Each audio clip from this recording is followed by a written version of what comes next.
Patuloy lang ang Ukraine sa pagtirada sa wild berries. Patuloy na nasusunog ang mga bodega at infrastruktura ng lohistika ng pinakamalaking online retailer ng Rusya habang binabagsakan ito ng Ukraine ng napakaraming drone na parang ulan ng yelo. Galit na galit ang CEO ng kumpanya. Ang mga negosyanteng Ruso na umaasa sa wild berries para sa kanilang negosyo at mga customer na bumibili sa site ay mas lalo pang nagnangingit-ngit. Pero si Putin, nag-aalala siya at dapat lang. Iyon ay dahil ang mga pag-atake ng Ukraine sa wild berries ay hindi lang basta tungkol sa pagbagsak ng isa sa pinakamalalaking kumpanya ng e-commerce sa loob ng Russia. Mas malalim pa ron. Ang mga pag-ataking ito ang nagsilbing mitsa ng isang bagay na walang sinuman ang inaasahan. Ang tuluyang pagbagsak ng ekonomiya ng Russia. Pumunta muna tayo sa Ryazan. Sa lungsod na ito, na ilang daang kilometro lamang ang layo mula sa kabisera ng Russia, ang Moscow, matatagpuan ang ikalimang pinakamalaking logistics hub ng wild berries. O dapat ba nating sabihin, SAT? Wala na ito doon. Ang hub na bahagi ng isang napakalaking network na pinapatakbo ng kumpanyang madalas tawaging bersyon ng Amazon ng Russia ay wasak na matapos ang isang matinding pag-atake ng drone ng Ukraine na nadurog dito. Itim na usok ang umakyat sa ibabaw ng bodega matapos ang pag-atake na sobrang lakas kaya't nabutas ang bubong ng gusali at pati ang kalapit na oil refinery ay nagliyab. Nagkaroon ng agarang paglikas. Iniligtas ang mga empleyado ng wild berries at may naiulat pa ang ilang biktima. Pero ang pangunahing balita para sa Ukraine ay nagdulot ito ng pagkalugi ng milyon-milyon, marahil bilyon-bilyong dolyar sa wild berries. Kasamang isang pag-atake na idinisenyo bilang bahagi ng mas malaking estratehiya para paralisahin ang higanteng gray market na mas malaki pa ang papel sa ekonomiyang pandigma ng Russia kaysa sa gustong aminin ni Putin. Ang nangyari sa Ryazan ay nangyayari rin sa buong Russia. Ang mga pasilidad ng wild berries ay sunod-sunod na napapabagsak. Nagkakaiba-iba ang mga numero pero pareho lang ang resulta. Noong Agosto 2, iniulat ng technology.org na matagumpay na tinamaan ng Ukraine ang 11 sa 25 bodega ng wild berries sa Russia. Itinakda ng The New Voice of Ukraine ang bilang sa 12, malamang dahil isinama nila ang pag-atake sa isang pasilidad sa rehiyon ng Vladimir ng Russia noong Agosto 3 na nangyari pagkatapos ng artikulo ng technology.org. Sinabi rin ng The New Voice of Ukraine na ang pag-atake sa Vladimir ay nangangahulugan na natamaan ng Ukraine ang 12 sa 15 pinakamalalaking bodega ng kumpanya na nagpapahiwatig na sinusunod ng Ukraine ang estratehiya na unahin ang pinakamalalaking pasilidad at pagkatapos ay dahan-dahan nitong tatargetin ang iba pa. Sa katunayan, ginagawa nila ito ngayon. Noong Agosto 4, nagkaroon ng panibagong pag-atake. Sa pagkakataong ito, natamaan ng mga drone ng Ukraine ang 2 bodega ng wild berries kasama na ang pag-atake sa isa pang pasilidad ng lohistika na sinasabing bahagi ng network ng kumpanya malapit sa Moscow. Sa pagkakataong ito, tinamaan ng Ukraine ang mga bodega sa mga reyon ng Tver at St. Petersburg. Ang huling pag-atake na ito ay siguradong makakagulantang kay Putin. St. Petersburg ang bayang sinilangan niya. Isa ito sa mga hiyas ng Russia at itinuturing na isa sa mga pinakamahigpit na binabantayang lungsod sa buong bansa. Walang halaga ang lahat ng yon noong ika-4 ng Agosto dahil tila walang anumang proteksyon para sa wild berries warehouse ng lungsod. At habang ginagawa pa lang namin ang video na ito, may mga panibagong pag-atake na nagaganap. Noong ika-5 ng Agosto, may balita ng mga pag-atake sa mga bodega ng wild berries sa Tatarstan at Tula na may parehong resulta na nakikita natin nitong mga nakaraang linggo. Malalaking sunog, makakapal na usok, hindi mabilang na dami ng mga produkto na sana'y ibebenta sa pamamagitan ng wild berries ang nasira. Sa oras na pinapanood mo ang video na ito, maaring nakapagsagawa na ng mas marami pang pag-atake ang Ukraine. Ang pinsalang nagawa ay patuloy pang kinukwenta. Malamang dahil nagbabago ito araw-araw, habang mas marami pang mga bodega ang nasusunog. Noong Agosto 4, iminungkahi ni Dabla na ang posibleng pagkalugi ng mga nagbebenta sa wild berries ay maaring umabot na sa 3.2 bilyong dolyar. Wala ni isa sa mga ito ang nabayaran ng wild berries sa mga nagbebenta sa wild berries. Ang kumpanya ay gumastos ng humigit kumulang 500,000 dolyar para sa kompensasyon. Bagamat ang perang yon ay ipinadala sa mga pamilya ng mga nasugatan o napatay sa mga pag-atake ng Ukraine. Ang pagbanggit na yon sa mga biktima ay nagpapakita ng isang posibleng usaping moral na hindi malinaw. Ipipilit ng Russia na may mga sibilyang namamatay sa mga pag-atake ng wild berry. Yan din ang argumento ng CEO ng Wild Berry, ang pinakamayamang babae sa Russia at taga-suporta ni Putin, si Tatiana Kim. Sa isang pahayag na parang desperadong pakiusap para tumigil ang Ukraine, kasabay ng pagkondena sa mga pag-atake, idineklara ni Kim, kapag inaatake kami, tinatakpan ng mga terorista ang kanilang tunay na motibo at inaakusahan kami na di umano'y nagbebenta ng mga kagamitang militar. Pero maaari kang pumunta sa kahit anong pandaigdigang pamilihan tulad ng Amazon o Alibaba at tingnan kung may iniaalo kaming wala sila. Walang lohika, sentido komun o katuwiran sa mga ginagawa ng mga terorista. At wala talagang maaaring maging katuwiran. Ilang bagay tungkol sa pahayag na yan, Kim? Walang duda tungkol dyan pagdating sa pagbebenta ng mga kagamitang militar. Ginagawa yan ng wild berries. Ilang taon nang ilang ginagawa yan at ipapakita namin sa inyo kung gaano kalalim ang rabbit hole maya-maya lang. Pero ang mga binanggit tungkol sa pandaigdigang pamilihan at ang sinasabing walang lohika ang mga pag-atake ng Ukraine ang pinakakatawa-tawang mga pahayag na nabanggit. Pwedeng pag-usapan ni Kim ang Amazon at Alibaba hanggat gusto niya, pero pinipili niyang baliwalain ang katotohanang wala namang presensya ang mga ito sa Russia. At kahit ano pa ang binibenta nila, wala naman sa kanila ang aktibong sumusuporta sa pagsalakay ni Putin laban sa Ukraine. Tungkol naman sa sinasabing walang lohika, kabaligtaran yon. Maraming lohika. Masasabi yan ng mga ekonomista ng Russia at ganoon din kami. Ngayon, balikan natin itong sinasabing Pagbebenta ng mga kagamitang militar na binabanggit ni Kim.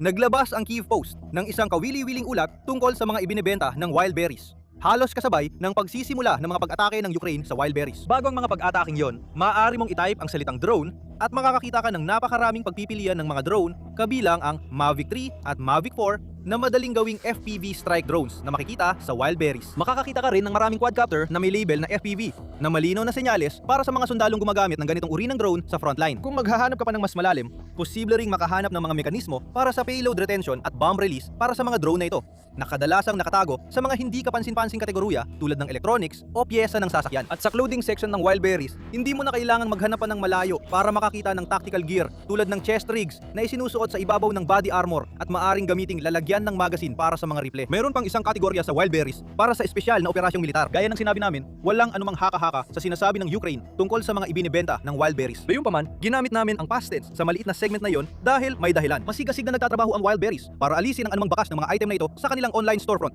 Malamang para suportahan ang pahayag ni Kim na inaakusahan ng Ukraine na may binibentang military hardware pero wala namang ebidensya. Noong Hulyo 26, iniulat ng Kyiv Independent na ang mga kagamitang militar na binibenta sa wild berries ay itinatago na sa mga resulta ng paghahanap.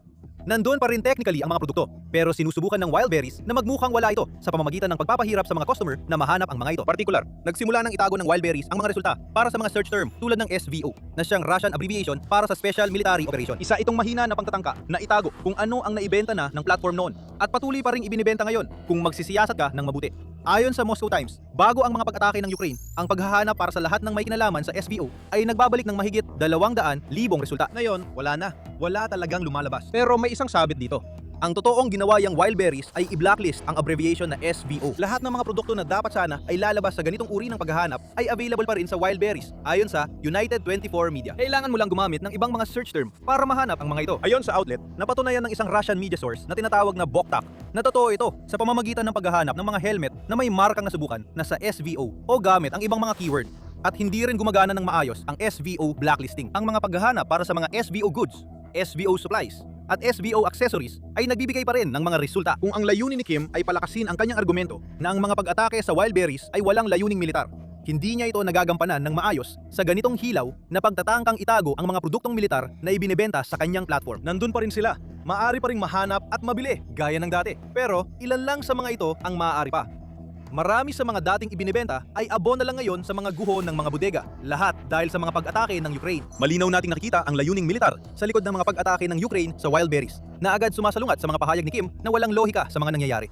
Pero mas malalim pa rito, halos umabot na sa puntong ang pagtanggal ng mga kagamitang militar sa merkado ay parang bonus na lang, hindi na ang pangunahing layunin. Para sa Ukraine, ang tunay na layunin ay kung ano ang naging epekto ng mga pag-ataking ito sa Russia. Ekonomikong pinsala ang gusto ng Ukraine at grabe, talagang naidulot nila ang pinsalang yon. Pero bago tayo lumalim at ipaliwanag kung bakit binago ng mga pag-atake sa wild berries ang lahat para sa Kremlin, paalala lang na nanonood kayo ng military show. Kung may natututunan kayo mula sa aming channel, huwag kalimutang mag-subscribe at i-activate ang notifications para makita nyo pa ang iba naming mga palabas. Napakahalaga ng wild berries para sa ekonomiya ng Russia. Tiyak na mas mahalaga pa ito kaysa sa gustong aminin ng Kremlin. Tandaan na ito ang katumbas ng Amazon sa Russia. At tulad ng Amazon, ang wild berries ay nagsisilbing sentro para sa libu-libo pang mga negosyante na umaasa sa plataforma para sa kanilang benta at sa mga bodega para sa pag-iimbak at pagpapadala ng mga produktong binibili ng kanilang mga customer. Ang wild berries ay hindi lang isang online retailer.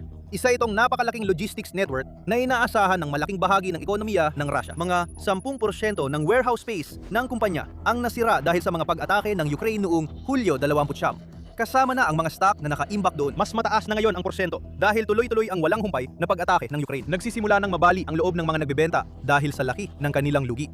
Isang nagbebenta ang nagsabi sa BBC na halos $13,000 na halaga ng stock ang nawala sa kanya. Isa pa ang nagsabi, talagang pinapahirapan na kami mula sa lahat ng direksyon sa ngayon. Ang wild berries, kasama ang pangunahing karibal itong Ozon, ay ginagamit ng hanggang 70% ng populasyong aktibo sa ekonomiya ng Russia. Hindi ito maliit na negosyo na tinatarget ng Ukraine. Para sa marami sa Russia, ang wild berries ay lahat-lahat na. Ito ang kanilang pinagkakakitaan. Dito sila kumukuha ng kanilang mga damit at aksesorya na ginagamit nila sa bahay. At isa ito sa mga pangunahing lifeline nila sa digmaan na bigla na lang dumating sa kanilang pintuan. At yan ang punto. Hindi aksidente ang lahat ng personal na pasaning pang-ekonomiya na ito. Sadyang gustong iparanas ito ng Ukraine. Hindi tulad ng Russia, hindi direktang tinatarget ng Ukraine ang mga civilian gamit ang kanilang mga pag-atake ng drone. Ang kaya nilang gawin ay atakihin ang mga pasilidad na may kaugnayan sa militar na ginagamit din ng mga sibilyan at kabilang dito ang wild berries. Ito ang paraan ng Ukraine para ibalik ang digmaan sa mismong teritoryo ng Russia at napaka-epektibo nitong taktika. Kapag nasira ang isang mahalagang bahagi ng ekonomiya ng Russia, magagalit ang mga taong umaasa rito. Maaring umabot sa puntong hihimukin nila si Putin na tapusin ang kanyang kabaliwang digmaan. Malaki ang lugi ng mga nagbebenta ngayon dahil nasusunog ang napakaraming bodega ng wild berries. Nabanggit na natin ang $3.2 bilyong na nasirang mga paninda. Malinaw na masasaktan nito ang wild berries. Pero yon ay $3.2 bilyong na hindi kikitain ng mga nagbebenta sa platform. Na ibig sabihin din ay $3.2 bilyong yon na sana ay nagamit sa mga bagay tulad ng pagtatayo ng negosyo, pagkuha ng mga empleyado o kahit pambayad lang sa araw-araw na gastusin ng mga Russian na umaasa sa wild berries para mabuhay. Ayon kay Medusa, kamakailan lang nagsimulang mag-alok ang wild berries ng kaunting kompensasyon sa mga nagbebenta nito. Pero hindi kalakihan. Tanging maliliit na kumpanya at mga individual na negosyante lang ang nakatanggap ng kahit ano mula sa kumpanya. At ang natanggap nila ay maliit na bahagi lang ng halaga ng mga produktong nawala sa kanila. Patuloy na ipinapangako ang suporta. Pero wala pa ring dumarating na makabuluhang tulong. At habang tumatagal, maraming maliliit na negosyo sa Russia ang babagsak dahil sa problema sa pera. Para naman sa mga mamimili, ano pa ba ang masasabi natin? Kundi ang mga patakaran ng supply at demand ay medyo isipin mo kung anong mangyayari kung ang Amazon ay mawalan ng maraming bodega dahil sa sunog, kasama ang mga paninda nila. Biglang babagsak ang supply at biglang ang pang-itaas na $10 na balak mong bilhin ay magiging $20. Yan ang pangunahing prinsipyo ng supply at demand sa ekonomiya.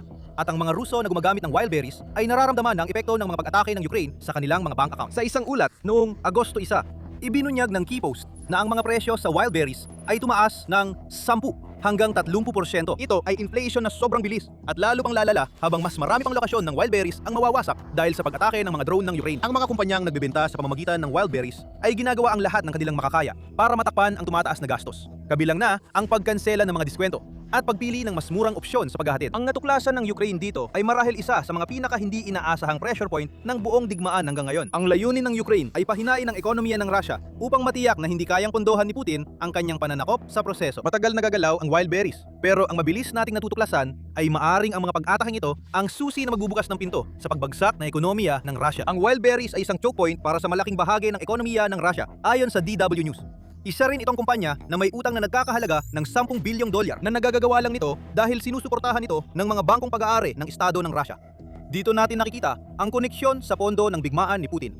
Kung gusto ni Putin na manatiling tumatakbo ang wild berries, at dapat lang naman dahil sa epekto ng platapormang ito sa buhay ng kanyang mga mamamayan, kailangan niyang utusan ang mga bangko na sagipin ang kumpanya. Kailangang manggaling ang perang iyon sa kung saan, at iyon din ang mga pinagkukunan ng Russia para pundohan ang digmaan.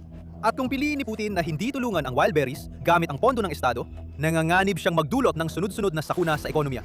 Babagsak ang wild berries. Susunod na, babagsak ang mga negosyo ng maraming nagbebenta nito. At ang mga mamimili na hirap na sa mga issue ng supply at demand ay wala nang magagawa dahil lahat ng alternatibo nila ay nagtataas ng presyo. Dahil ang isa sa pinakamalaking kakumpetensya nila ay gumuho na. Walang panalo si Putin dito, gaya ng plano ng Ukraine. Mukhang napagdesisyonan na ni Putin at ng kanyang pinapatakbong sistema ng bangko ang kanilang gagawin. Sa isang ulat noong Hulyo 20, ibinunyag ng CNBC na inamin na ng Kremlin na malamang ay kailangan nilang tumulong para suportahan ang wild berries. Habang nagpapatuloy ang mga pag-atake na ito at malamang na ang state-controlled na bangko na VTB ang gaganap ng mahalagang papel sa isang bailout program na tiyak na ipapatupad at magdudulot ng gastos sa mga nagbabayad ng buwis sa Russia. Ang iba pang mga bangko tulad ng Sberbank ay nag-anunsyo ng mga programa para sa muling pagsasaayos ng utang na nakatuon sa mga mamumuhunan ng wild berries dahil natatakot sila na ang pagkawala ng mas marami pang mga bodega ay maaring magdulot ng sunod-sunod na pagkabangkarote. Mapapahamak ang bangko sa napakasamang posisyon kung saan mawawala sa kanila ang libu-libong pautang na inaprubahan nila para sa mga nagbebenta ng wild berries. Sa isang ulat noong Agosto 4, idinagdag ng global data na tinitingnan na ngayon ng Kremlin ang mga programa para suportahan ang mga vendor malamang sa parehong dahilan tulad ng Sberbank. Ilang mga opsyon ang pinag-uusapan. Maaring payagan ng mga nagbebenta na ipagpaliban ang pagbabayad ng utang ng hanggang 1 taon. Na sigurado kaming magugustuhan ng mga bangko sa Russia. Naroon ang restructuring na nabanggit namin kanina kasama ang mga subsidized na pautang para sa working capital na inaalok sa pamamagitan ng mga institusyong microfinance na may suporta ng Estado. Kaya mas maraming utang pa sa ibabaw ng mga utang na hindi kayang bayaran ng mga vendor. Nagpapanik ang Kremlin sa paghahanap ng mga solusyon. At bawat araw na lumilipas ay lalo lang nagpapalala sa sitwasyon dahil patuloy lang na dumarating ang mga drone ng Ukraine. Nagbukas ang Ukraine ng panibagong front sa digmaan laban sa Russia. At ito ay isang front na nasa loob mismo ng Russia. Ito ay isang pag-atake sa lohistika ng bansa. Sinisira nito ang mga kagamitang militar, kasabay ng paglalagay ng pressure sa mga nagbebenta, mamimili at mga bangko. Bawat pag-atake na isinasagawa ng Ukraine ay hindi lang nagdudulot ng gastos dahil sa nawalang inventaryo at muling pagtatayo. Ang wild berries at mismong Russia, kung papasok ang mga solusyong suportado ng Estado, ay kailangang mag-isip kung paano haharapin ang pagtaas ng gastos sa pagpapatakbo ng negosyo, pagbabayad ng utang dahil sa mga problema sa cash flow, at mga nagbebenta na maaring lumipat sa ibang mga plataforma matapos malugi ng malaki sa wild berries. Tulad ng sinabi natin, ito ay isang domino effect. Kung bumagsak ang wild berries, madadala nito ang malaking bahagi ng ekonomiya ng Russia. Sa likod ng lahat ng ito ay ang mga panganib ng implasyon na nagsisimula na nating makita na nangyayari.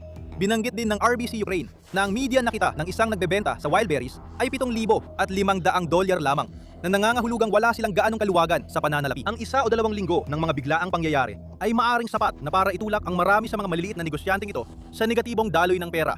At nangyayari na ito habang tayo ay nagsasalita. Lahat ng ito ay hindi pwedeng dumating sa mas masamang panahon para sa Rusya na kasalukuyan nang humaharap sa mahirap na kalagayang pang-ekonomiya na nagpapakita kung gaano kalaking pagkakamali ang ginawa ni Putin sa pagbabago ng ekonomiya ng bansa sa pamamagitan ng pagtutok niya sa military-industrial complex. Sa isang ulat noong Hulyo 13, bago nagsimula ang mga pag-atake sa wild berry, inilarawan ng Forbes ang ekonomiya ng Rusya bilang isang ekonomiyang unti-unting lumulubog. Mahirap itong pabulaanan.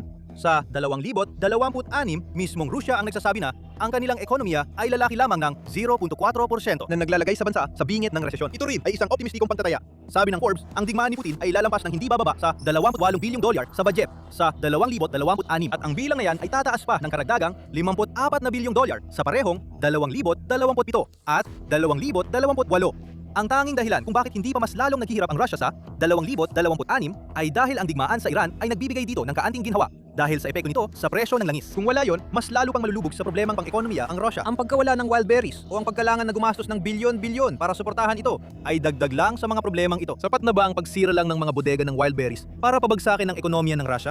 Hindi, pero ang estratehiyang ito ay isa pang bahagi ng palaisipan na inilagay ng Ukraine. Kaya kung hinahanap ni Kim ang luhi ka sa lahat ng ito, nahanap na niya. Target ang wild berries dahil sa lahat ng mga dahilan na ipinaliwanag natin.